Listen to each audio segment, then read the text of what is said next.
นี่คือหน่อไม้ได้แล้วนะคะเว้ยมันหล่นมาเหรอมีลูกไหมเอาไปเลยเอาไปเลยเอ้าเจอรังนกด้วย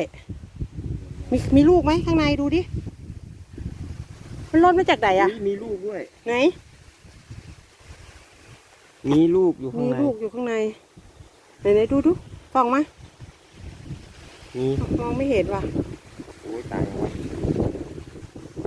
เอาแล้วจะทำไงอ่ะเราจะเลี้ยงลูกมันได้ไหมคนล้มเนี่ยล้มไง